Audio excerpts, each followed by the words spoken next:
কোনো অবস্থাতেই ভারতীয় নিরাপত্তা বা গোয়েন্দা সংস্থাকে বাংলাদেশের ভূখণ্ডে স্বাধীনভাবে অভিযান পরিচালনা, নাগরিকদের উপর নজরদারি, তথ্য সংগ্রহ কিংবা কোনো ব্যক্তি ও সংগঠনকে লক্ষ্যবস্তু করার সুযোগ দেওয়া উচিত হবে না, যেটা পূর্বে তারা করেছে।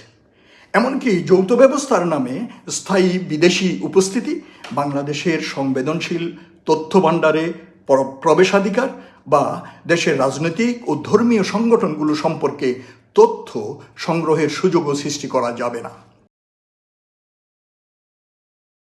অতি সম্প্রতি পত্রপত্রিকায় প্রকাশিত হয়েছে এবং আমরা জানতে পারলাম ভারতের পররাষ্ট্র মন্ত্রণালয়ের মুখপাত্র রণধীর জয়সওয়াল সে বলেছে যে বাংলাদেশে জঙ্গিবাদের উত্থান হয়েছে এবং এই জঙ্গিবাদ হ্যান্ডেল করার জন্য তারা আমাদের সাথে একটা জয়েন্ট কোলাবোরেশন চায়।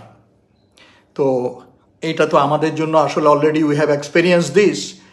ভারতের পররাষ্ট্র মন্ত্রণালয়ের মুখপাত্র রণধীর জয়সওয়াল সম্প্রতি বাংলাদেশে আল কায়দা ইন দ্য ইন্ডিয়ান সাবকন্টিনেন্টের সম্ভাব্য তৎপরতা নিয়ে উদ্বেগ প্রকাশ করে জঙ্গিবাদ মোকাবেলায় দুই দেশের যৌথভাবে কাজ করার আগ্রহের কথা বলেছেন। তার বক্তব্যটি জাতিসংঘ নিরাপত্তা পরিষদের একটি প্রতিবেদনে উত্থাপিত উদ্বেগের প্রেক্ষাপটে এসেছে বলে সংবাদ মাধ্যম জানিয়েছে।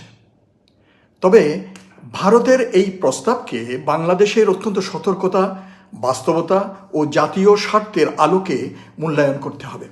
কারণ সন্ত্রাসবাদ বিরোধী সহযোগিতার মতো সংবেদনশীল বিষয় কখনোই অন্য কোনো রাষ্ট্রকে বাংলাদেশের আভ্যন্তরীণ নিরাপত্তা ব্যবস্থা, গোয়েন্দা কার্যক্রম বা রাজনৈতিক পরিসরে প্রভাব বিস্তারের সুযোগ দেওয়ার মাধ্যম হতে পারে না। বাংলাদেশে কোনো জঙ্গি সংগঠনের ব্যাপক বা দৃশ্যমান কার্যক্রম বর্তমানে নেই।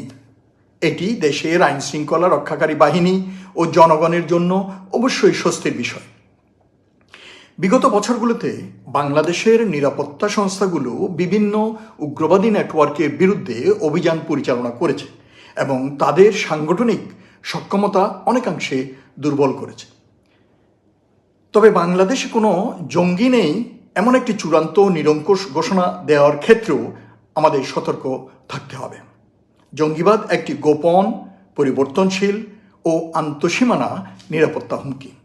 কোনো সংগঠন প্রকাশ্যে সক্রিয় না থাকলেও অনলাইন প্রচারণা, অর্থায়ন, ব্যক্তিগত উগ্রায়ন কিংবা ক্ষুদ্র গোপন নেটওয়ার্কের সম্ভাবনা সম্পূর্ণভাবে উড়িয়ে দেওয়া যায় না। অতএব ভারতের দাবি অন্ধভাবে গ্রহণ করা যেমন উচিত নয়, তেমনি বাংলাদেশের নিজস্ব নিরাপত্তা সতর্কতাও শিথিল করা যাবে না।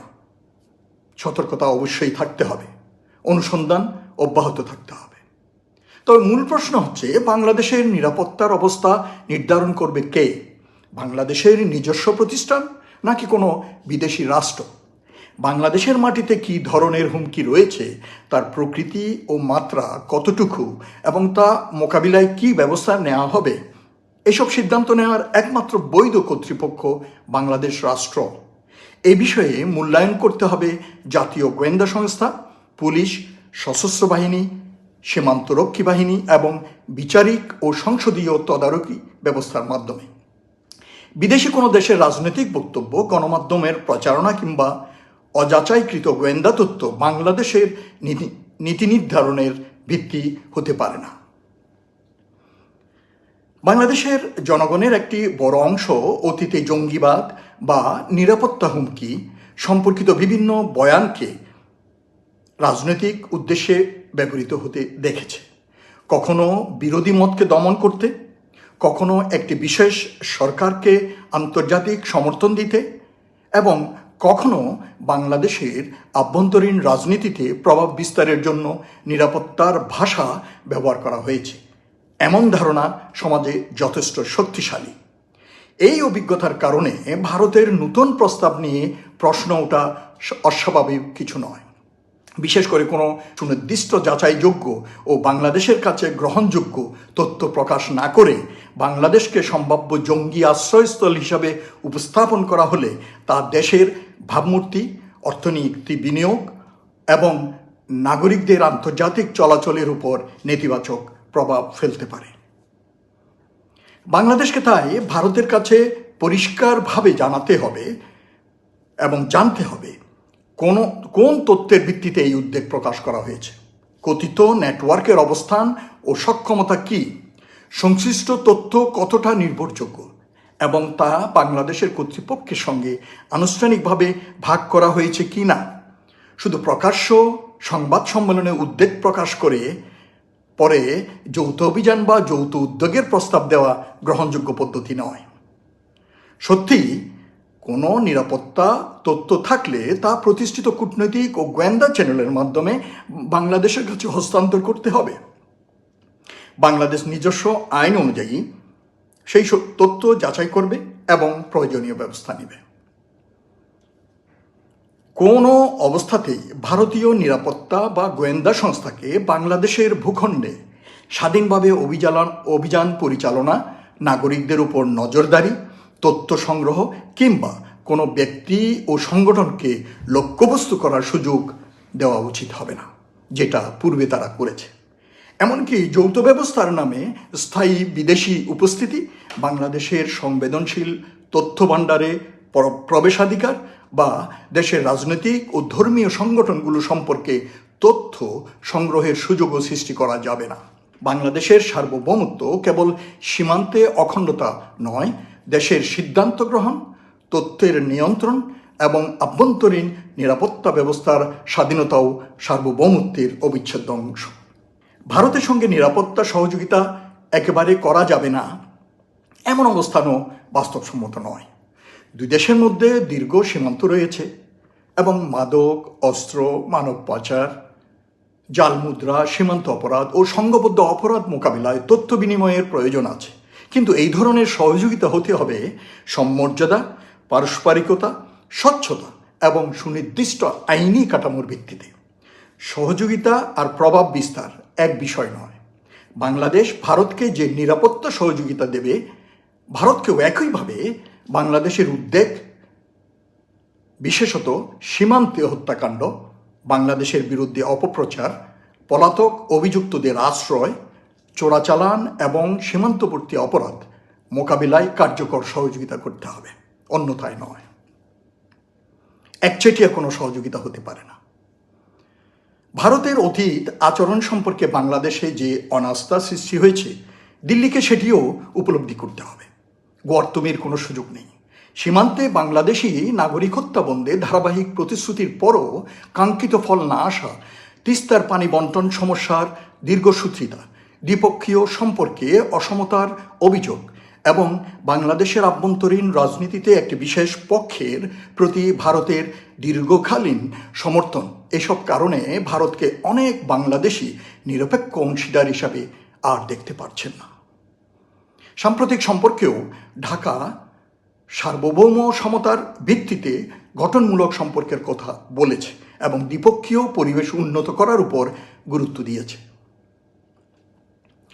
বাংলাদেশের পররাষ্ট্রনীতি কোনো একটি দেশের উপর নির্ভরশীল হওয়া উচিত নয়। যে দেশ বাংলাদেশের সার্বভৌমত্বকে সম্মান করবে, নিঃস্বার্থভাবে সক্ষমতা বৃদ্ধিতে সহায়তা করবে, প্রযুক্তি ও প্রশিক্ষণ দেবে এবং বাংলাদেশের আভ্যন্তরীণ বিষয়ে হস্তক্ষেপ করবে না, বাংলাদেশ তার সঙ্গে সহযোগিতা করতে পারে। জাতিসংঘের সংশ্লিষ্ট সংস্থা, ইন্টারপোল এবং বন্ধুত্বপূর্ণ রাষ্ট্রগুলোর সঙ্গে বহুপক্ষীয় কাঠামোতে কাজ করা একক কোনো দেশের উপর নির্ভর করার তুলনায় অধিক ভারসাম্যপূর্ণ ও নিরাপদ হতে পারে। তবে নতুন কোনো দেশের সঙ্গে সম্পর্ক গড়ার সময়ও একই সতর্কতা প্রযোজ্য। একটি প্রভাব বলয় থেকে বেরিয়ে আরেকটি প্রভাব বলয়ে প্রবেশ করা স্বাধীন পররাষ্ট্র নীতি নয়। বাংলাদেশের নীতি হওয়া উচিত সবার সঙ্গে বন্ধুত্ব, কারো আধিপত্য নয়। সহযোগিতা থাকবে, কিন্তু নিয়ন্ত্রণের অধিকার দেওয়া হবে না।